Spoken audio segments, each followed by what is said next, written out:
Dear student, मैं अभिषेक चौबे, दल सिंगार inter college Ratanpurwa Mansurganj Maharajganj lockdown के दौरान ऑनलाइन कक्षाएं संचालित की जा रही हैं। आज का हमारा टॉपिक होगा crystal lattice and unit cell.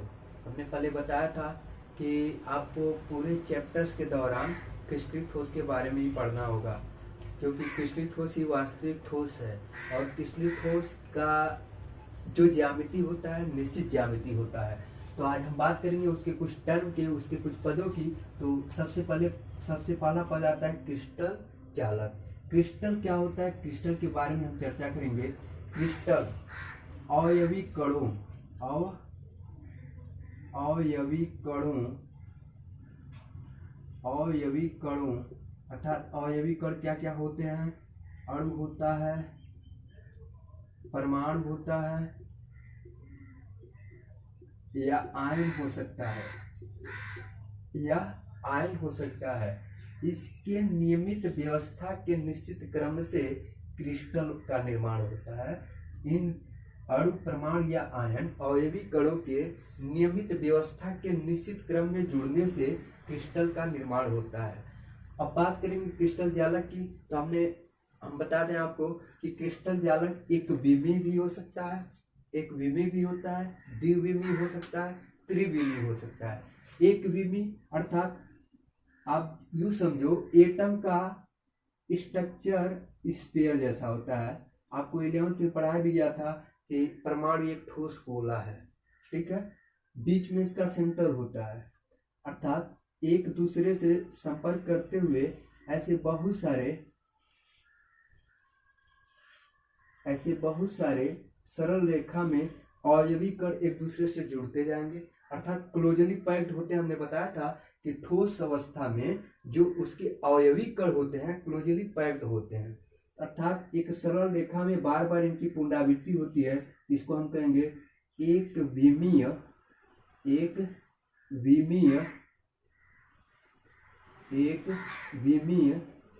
Crystal जालक। एक विमीय क्रिस्टल जालक, क्लियर? एक विमीय क्रिस्टल जालक किसे कहेंगे?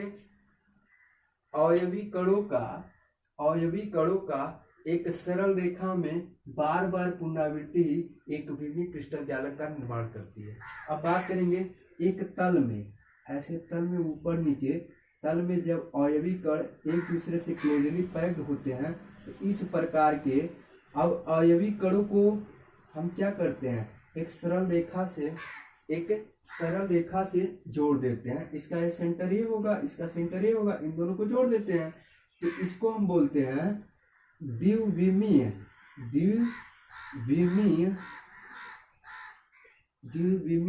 क्रिस्टल जालक।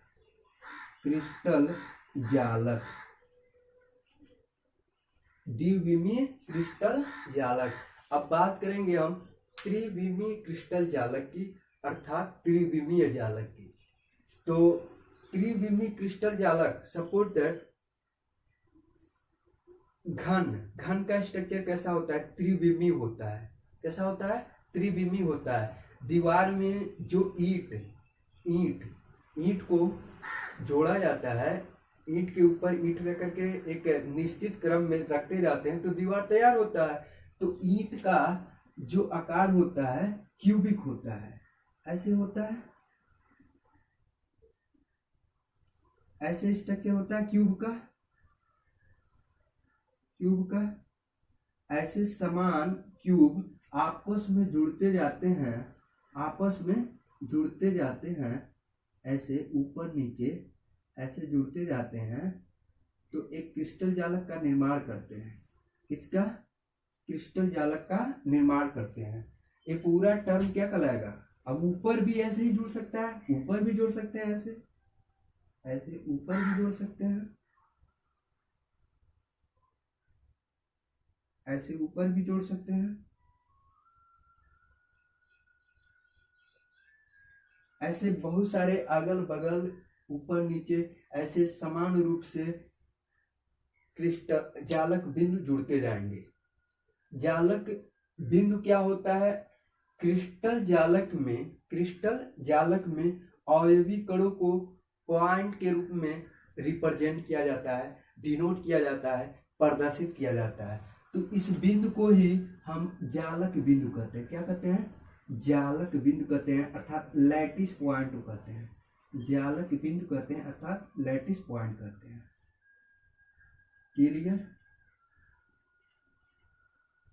और यह छोटी सी संरचना, यह छोटी सी इकाई जो पूरे जालक में बार बार रिपीट हो रहा है, उसको हम यूनिट सेल कहेंगे। इसको हम यूनिट सेल कहेंगे।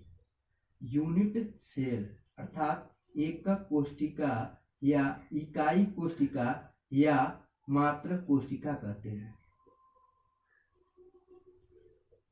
क्लियर? और ये पूरा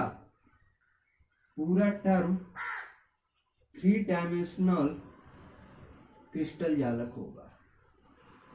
क्रिस्टल जालक होगा अर्थात हम ये कह सकते हैं कि unit cell is smallest model of big crystal. सबसे छोटा मॉडल है एकक कोशिका, छोटा मॉडल है किसका? एक बहुत बड़े क्रिस्टल का, क्रिस्टल जालक का। तो एकक कोशिका किसे कहते हैं? एकक कोशिका का डिफिनेशन जानेंगे। वह छोटी सी छोटी इकाई, वह छोटी सी छोटी इकाई, वह छोटी सी छोटी इकाई जिसे बार बार संपूर्ण क्रिस्टल संरचना में, वह छोटी सी छोटी इकाई जिसे बार बार दोहराने पर एक पूर्ण क्रिस्टल जालक का निर्माण होता है, उसी को हम एकक कोशिका कहते हैं। एक बार पुनः ध्यान से सुना, एकक कोशिका किसे कहते हैं? संपूर्ण क्रिस्टल संरचना की वह छोटी सी छोटी इकाई जिसे बार बार दोहराने पर पूर्ण क्रिस्टल जालक का निर्माण होता है, पूर्ण क्रिस्टल जालक का निर्माण होता है, एकक कोशिका कहलाता है। क्लियर? अब बात करेंगे एकक कोशिका के पैरामीटर के। अब एकक कोशिका क्रिस्टल समूह एकक कोशिका के लंबाई, चौड़ाई, उनके एंगल को, उनके कोण को चेंज करके हम बहुत सारे क्रिस्टल समूह तैयार कर सकते हैं। आगे आपको 7 प्रकार के क्रिस्टल समूह पढ़ने को भी मिलेगा। अब देखते हैं, नेक्स्ट हेडिंग लगाएंगे पैरामीटर ऑफ यूनिट सेल। एकक कोशिका के पैरामीटर, एकक कोशिका के पैरामीटर। एकक कोशिका का स्ट्रक्चर बनाएंगे पहले हम। क्यूब का स्ट्रक्चर कैसे बनाते हैं? ऐसे बनाते हैं।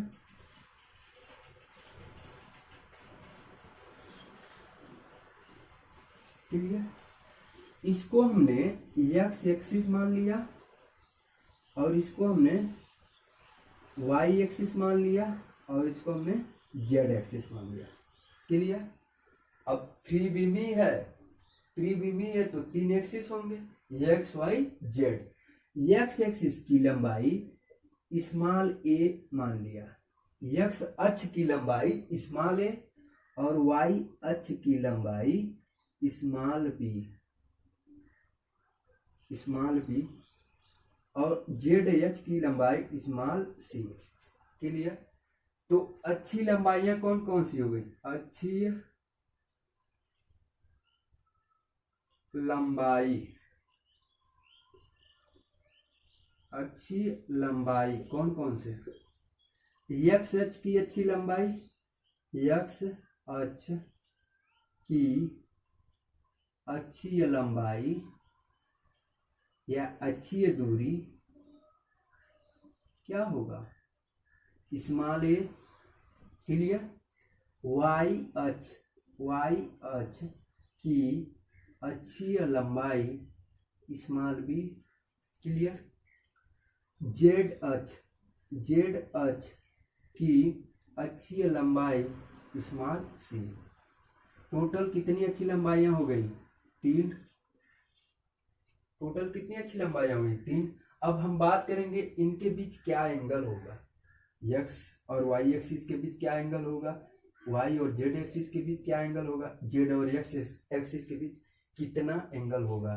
तो हम ए को रिलेट करते हैं अल्फा से और बी को रिलेट करते हैं बीटा से और सी को रिलेट करते हैं गामा से।